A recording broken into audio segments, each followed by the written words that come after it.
룻기 여호와의 날개 아래 9번째 시간 갖도록 하겠습니다.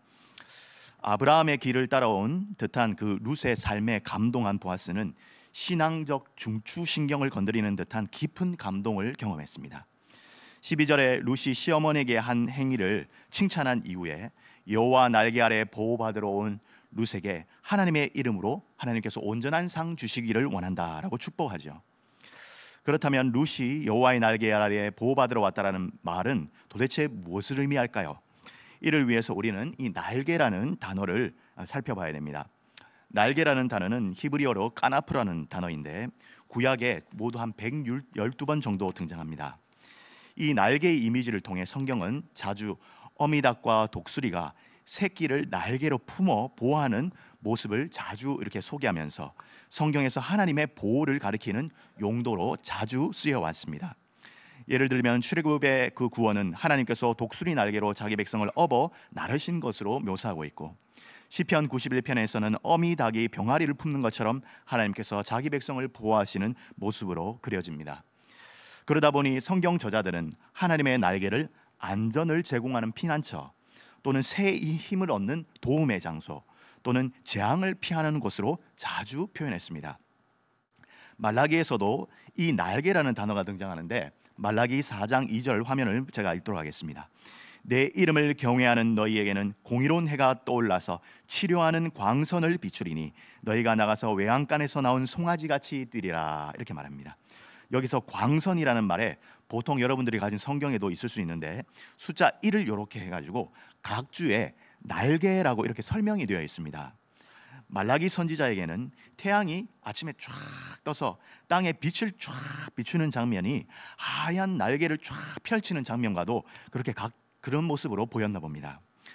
신약에서는 이 날개라는 단어와 동일한 표현이 옷자락, 옷가라는 표현으로 이렇게 등장하는데, 이 표현은 혈류병 여인이 예수님의 옷자락을 만지고 치유가 일어나죠.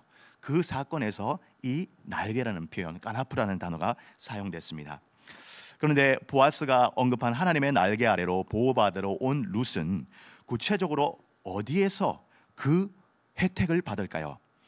흥미롭게도 3장을 가시면 보아스의 품 안으로 들어오는 것으로, 날개 안으로 들어오는 것으로 이렇게 표현되어 있습니다.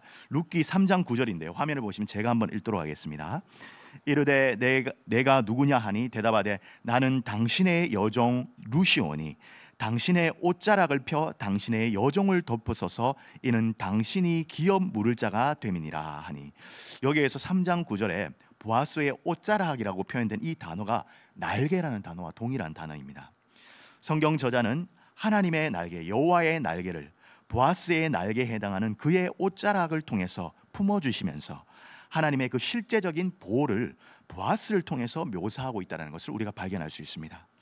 이러한 하나님의 날개가 이스라엘 룻을 보호하는 장면은요, 구조를 봐도 그렇게 등장합니다. 다시 한번 화면을 보겠는데요, 8절부터 16절까지의 구조를 보시면 맨 위에 A 부분에 보아스가 룻에게 3번의 보호의 말을 했었습니다.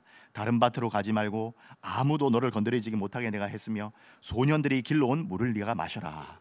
그리고 맨 밑에 A-에는 이리로 와서 떡을 먹고, 오늘 읽었죠, 단사에서 주울 때 책망하지 말고 추수한 곡식을 조금씩 뽑아버려 죽게 하되 꾸짖지 말라라고 위에 3번 밑에 3번의 룻을 보호하는 당부의 말들을 했었습니다. 이 구조 또한 보아스의 말이, 보호의 말이 위아래로 감싸지고 맨 중앙에 여호와의 날개라는 표현들이 보아스가 했었고, 그 사이에 룻이 반응하는 모습이 등장하면서 룻을 감싸는 보아스의 보호의 말들이 등장합니다. 꼭 이것이 날개로 다 품어준 듯한 그런 모습이죠. 그런데 왜 룻기는 하나님의 은혜를 하나님이 직접 하시는 그 어떤 행위로 제시하지 않고 보아스가 룻에게 베푼 행위로 제시하려고 하는 걸까요? 여기에는 의도가 있습니다. 하나님의 은혜를 입은 하나님의 백성들은 그 받은 은혜를 서로에게 베풀어야 한다는 것입니다. 보아스가 룻과의 관계에서 하나님의 보살핌을 그의 삶 속에서 드러내면서 누가 보아도 보아스를 보면 하나님이 떠오르게 만듭니다. 이제는 하나님의 언약의 백성된 우리도 이 본문을 읽으면서 서로에게 인애를 베풀어 하나님이 떠오르게끔, 세상 사람들이 그렇게 경험하게끔 해야 된다. 달이 태양의 빛을 받아서 반사해야만 달이 어둠 속에서 자신의 존재를 드러낼 수 있던 것처럼, 이제 하나님의 언약의 백성들은 어두운 세상 속에서 하나님의 은혜를 비추어야만 자기 자신을 드러낼 수 있고 하나님의 영광을 드러내는 자들로 살 수 있다라고 말하는 것입니다. 뿐만 아니라 룻이 했던 위대한 신앙의 고백이 있죠. 1장 6절을 보시면요, 화면을 보면 제가 다시 한번 읽도록 하겠습니다. 1장 6절입니다. 어머니께서 가시는 곳에 나도 가고 어머니께서 머무시는 곳에 나도 머물겠나이다. 어머니의 백성이 나의 백성이 되고 어머니의 하나님이 나의 하나님이 되시리니. 성도님들, 여기에 뭐가 담겨 있는 줄 아십니까? 바로 이 룻의 위대한 신앙 고백 속에서 하나님은 자기 백성들을 앞세워 일하실 것이라는 것을 미리 암시하고 있습니다. 여기에 보시면 룻이 고백할 때 어머니의 백성, 나의 백성을 어머니의 하나님보다 먼저 앞세우고 있습니다. 순서상 하나님보다 이스라엘 백성이 먼저 나옵니다. 참 흥미롭죠? 하나님의 백성들이 먼저 언급되면서 룻은 나오미의 백성인 이스라엘 사람들을 하나님보다 먼저 앞세웠고, 하나님의 백성을 통해서 이제는 하나님을 만나게 될 것이라는 사실을 룻은 고백 속에서 은연중에 하게 된 것입니다. 베들레헴 백성은 그래서 하나님을 만나는 관문이고 은혜의 통로가 될 것입니다. 그래서 여호와의 날개는 구체적으로 무엇이 되냐면 바로 하나님의 성품을 보여주는 보아스와 그 보아스의 공동체, 베들레헴 공동체라고 우리가 봐도 무방합니다. 이런 예들을 통해서 여호와의 날개는 공동체적인 모습을 지닌다고 말할 수 있습니다. 이런 공동체적 속성을 가장 잘 보여준 사건이 오늘 우리가 12절에서 16절 사이에 읽었는데 등장하는데요, 그게 14절에 나오는 바로 식탁 교제입니다. 그런데 일단 이 룻은 식탁의 자리로 가기까지 하나의 과정을 거칩니다. 2장 13절을 제가 읽겠습니다. 룻이 이르되 내 주여, 내가 당신께 은혜 입기를 원하나이다. 나는 당신의 하녀 중에 하나와도 같지 못하오나 당신이 이 하녀를 위로하시고 마음을 기쁘게 하시는 말씀을 하셨나이다 하니라. 우리는 여기서 룻이 내가 당신께 은혜 입기를 간절히 원한다고 말하면서 은혜를 사모하고 있다는 장면을 볼 수 있습니다. 이미 룻은요, 앞에서 두 번이나 누군가의 은혜를 입어야지만 내가 살 수 있다라고 고백을 했었습니다. 2장 2절, 2장 10절, 그리고 오늘 읽은 2장 13절에 은혜라는 말을 계속 강구합니다. 이렇게 은혜라는 단어가 3번 연거푸 룻의 입을 통해 나온 것은 정말 룻은 아무도 없다는 것, 자기에게는 아무도 없다는 것을 말하고 있고, 외부의 어떤 도움이 오지 않는 이상 나는 지금 이 상황을 극복해낼 힘이 없습니다 라는 그런 고백입니다. 이 누군가의 은혜를 입지 않고 살아갈 수 없다는 이 사실을 룻은 깊이 깨닫고 있었고 추수밭으로 그래서 가게 된 것입니다. 이것이 우리 신앙인이 하나님 앞에 갖추어야 될 근본적인 태도라고 말할 수 있습니다. 그 간절한 은혜의 사모가 어떤 일을 부르키냐, 하나님이 보아스를 통해서 응답하자 룻은 보아스 앞에 엎드려져서 보아스를 크게 높입니다. 내 주여라고 말하죠. 내 주여. 상대방을 진심으로 다해 높이는 호칭을 쓰고요. 그리고 룻은 자신을 향해서 한없이 낮추고 작게 여기면서 보아스, 당신의 집에 속한 하녀와도 같지 않은 사람, 하녀에도 준하지 못할 사람인데 당신의 집에 속한 하녀와 같이 당신은 나를 대우해 주셨다라고 말하면서 보아스에 대한 깊은 감사의 마음을 표현합니다. 룻이 베들레헴 백성인 보아스 앞에서 비친 이 모습은 우리가 하나님의 은혜를 확인하는 순간 자신도 모르게 하나님 앞에서 눈물을 왈칵 쏟으며 자신의 방어를 내려놓고 딱딱하게 가지고 있던 그 자신의 그 심적, 마음의 영혼의 방어를 내려놓고 하나님이 어찌 나 같은 것을 이렇게 대우하십니까? 어찌하여 나한테 이런 은혜를 베푸시고 나에게 이렇게 많은 은혜를 베푸십니까? 라고 우리가 고백하던 그 신앙의 첫걸음을 하던 그때를 떠오르게 합니다. 이렇듯 베들레헴은 구원의 경험을 재생산할 수 있는 공동체였습니다. 은혜를 베풀고 은혜를 받는 사람이 감격하여 자신을 낮추고 하나님을 높이는 이 구원의 감격을 재생산할 수 있는 공동체. 교회는 바로 이런 영적 활동을 통해서 세상 속에서도 하나님의 영광을 드러내는 그런 영적 모임이 되어야 될 줄 믿습니다. 룻이 자신을 하녀 중 하나보다 못하다라고 완전히 바닥으로 낮출 때 과연 보아스는 이제 어떤 반응을 하게 될까요? 보아스는 놀랍게도 룻을 공동체의 그 식탁 자리로 초대합니다. 식탁이야말로 공동체 안으로 들어가는 입구가 아니겠습니까? 바로 이 지점이 어쩌면 본론적으로 본격적으로 룻이 여호와의 날개를 점점 경험하는 그런 은혜로운 자리였을 것입니다. 보아스가 14절에서 이리로 와서 떡을 먹어라 이렇게 말을 합니다. 일단 룻은요, 보아스의 일꾼으로부터는 어느 정도 거리를 이렇게 두고 있었던 것 같습니다. 아무리 보아스가 이삭 죽는 일에 은혜를 베풀었다 할지라도 룻이 음식을 먹는 그때에 음식을 먹는 때 오라고 하면 음식을 먹는 자리에서 덥석 다가가기는 못했을 거 아니겠습니까? 음식을 먹는 일에 있어서 어느 정도는 거리를 두고 자신의 마음을 추스려야 했습니다. 아직 그 공동체 안으로 덥석 나갈 만큼 그렇게 면상이 두터운 여인은 아니었던 것 같습니다. 음식을 먹는 일에 있어서 거리를 두고 사실 홀로 굶주리는 것보다 더 외로움과 고독을 느끼는 일이 없겠죠. 일꾼들 곁으로 다가가지 못하고 멀찌감치 떨어져 있는 룻을 바라본 보아스는요, 그 룻을 모른 채 하지 않았습니다. 이리로 와서 같이 떡을 먹자 이렇게 말을 합니다. 성도님들, 이 한마디가 사실은 얼마나 큰 위로가 되었을까요? 보아스가 한 말을요 직역하면요, 정확히 표현하면 이리로 와서 그 떡으로부터 먹으라, 정관사 그라는 단어가 있습니다. 룻기 1장 6절에 하나님이 베들레헴 이 공동체 양식을 주셨다라는 소문이 이제 파다하게 들리게 되자 그 소문을 듣고 나오미가 내가 다시 돌아가야겠다는 이런 마음을 먹었습니다. 그렇지만 그 소문의 그 양식들은 아직 맛본 적이 없었습니다. 그런데 이 자리에서 그 소문의 양식들을 먹게 되는 것이죠. 룻기 이야기 안에서 떡이라는 단어는요 매우 중요한 기능을 합니다. 떡의 집이라는 뜻의 이 베들레헴에 떡이 없어서 남편과 아들들을 데리고 모압으로 이주한 나오미가 남편과 두 아들을 잃고 텅 비었을 때 베들레헴으로부터 한 소문이 들려오죠. 하나님께서 자기 백성들에게 양식을 주셨다, 떡을 주셨다라는 소식을 나오미가 듣게 됩니다. 그 소식에 힘을 내서 다시 돌아갈 마음을 먹습니다. 그런데 비록 떡집인 베들레헴으로 돌아가긴 했지만 떡을 만들어 먹을 추수한 곡식이 없었기 때문에, 왜냐하면 나오미는 뿌리지는 않았거든요. 끼니를 걱정한 나오미와 룻은요 이제 보아스를 통해서 떡을 먹을 수 있는 길이 열리게 된 것입니다. 이런 이야기가 지금까지 쭉 흘러온 것이죠.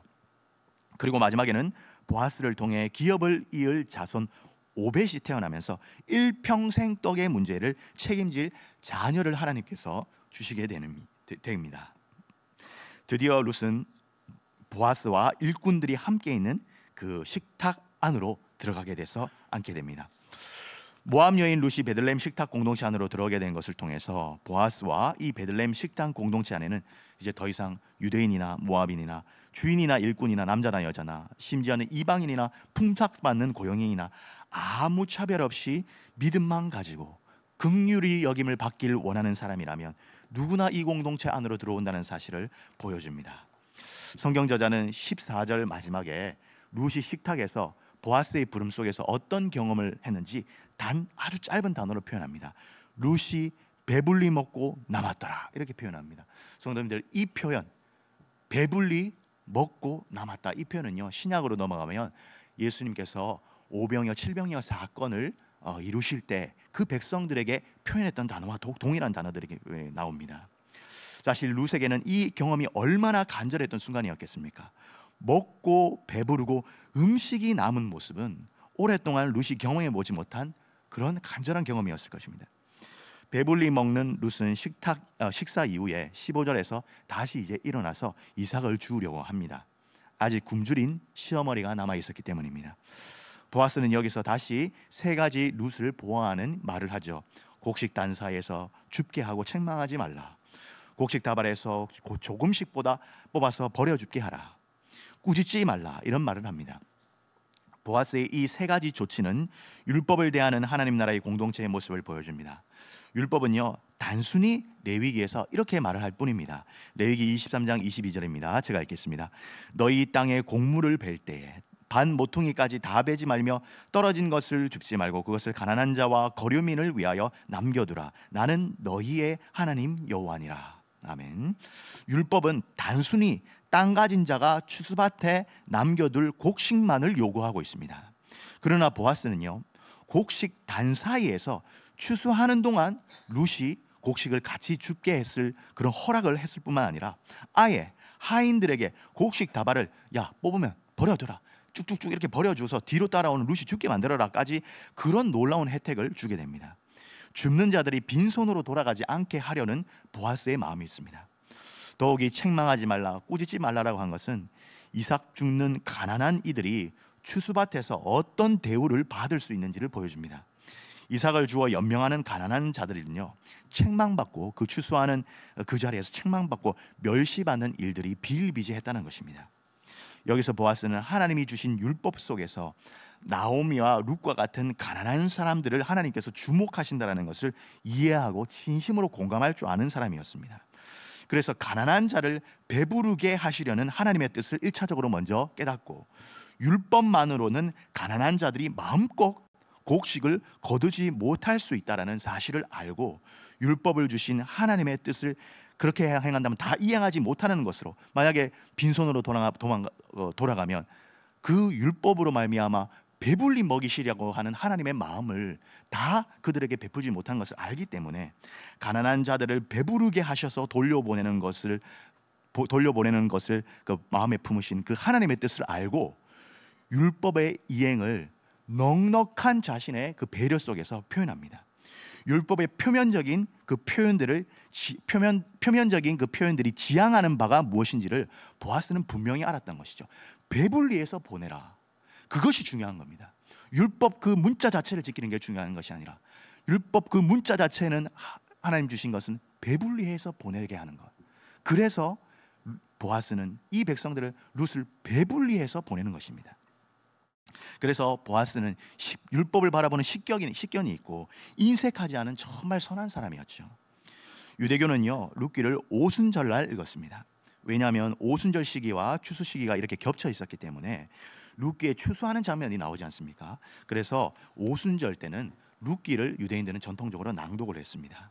그런데 추수하는 행위인 이 이삭 줍고 또는 거둬들인다라는 이 표현이요, 구약에 한 39번 쓰였는데 무려 룻기에만 이 짧은 책에 12번이나 이삭 줍다, 거두어들이다 이런 단어가 사용됩니다. 그래서 이삭 줍다, 거두다라는 뜻의 단어가 구약에서 가장 많이 나온 책이 바로 룻기라는 것을 우리가 알 수 있습니다.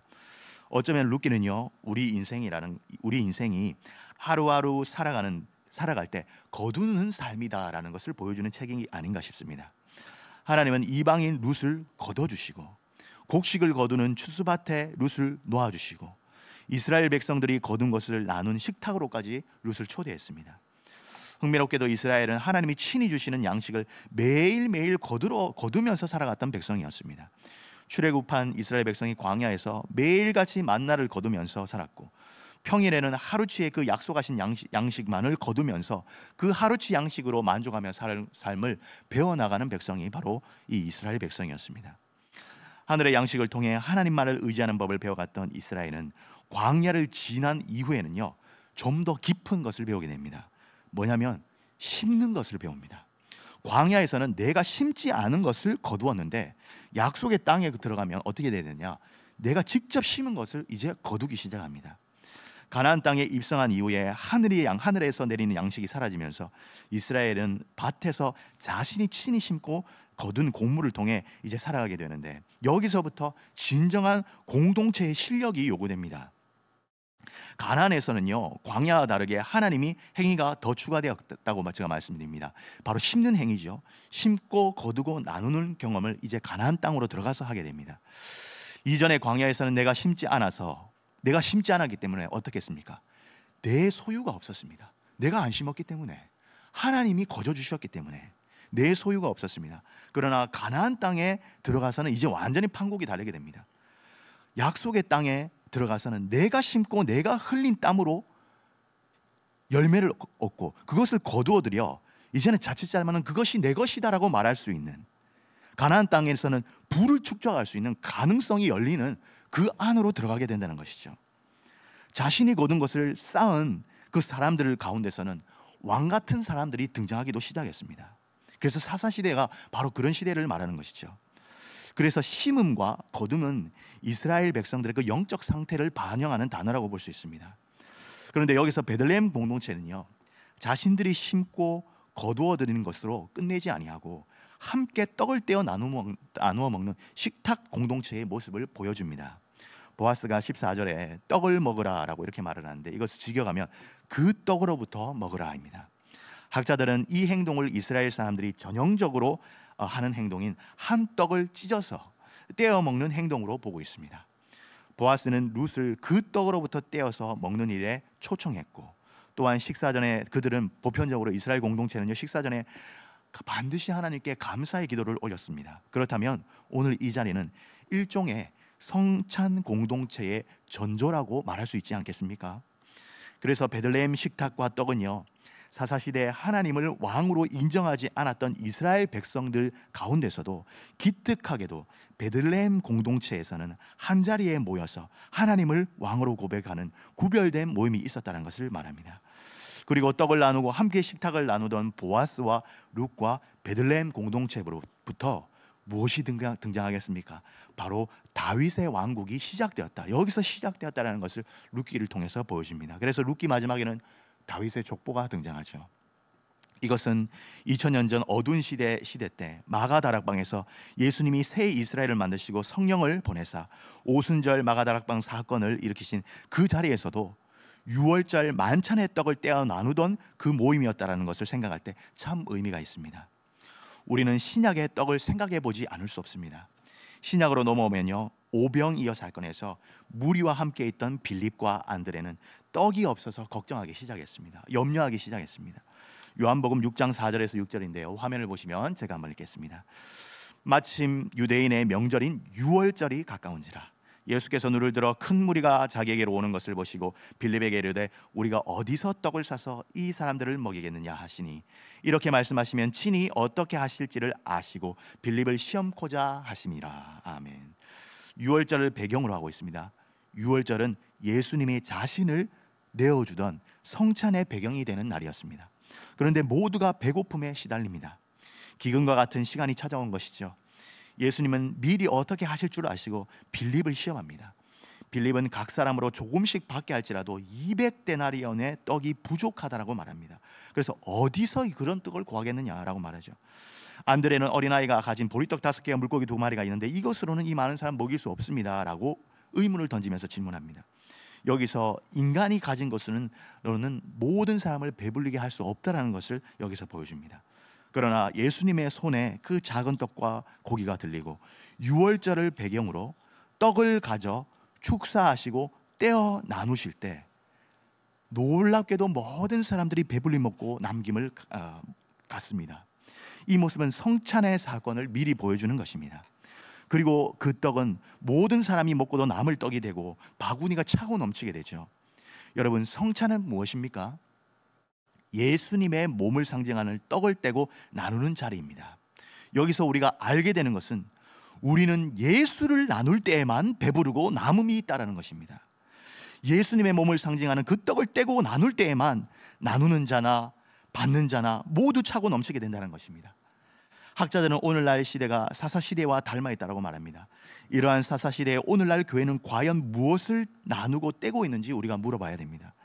우리가 교회에 모여서 세상의 아파트 가격이 어떻고 부동산 가격이 어떻고 주식이 어떻고 내 자식이 얼마나 잘 되고 얼마나 출세했는지 세상의 것들을 나누기 시작하면요, 항상 모자람과 허기짐과 결핍만 느끼게 되어 있습니다. 만족이 없습니다. 그러나 교회가 예수를 나눌 때에 넘치게 되는 것입니다. 예수님을 나누면 모자람도 없고 허기짐도 없으며 핏자람도 없고 차고 넘치는 풍성함이 온다는 것입니다.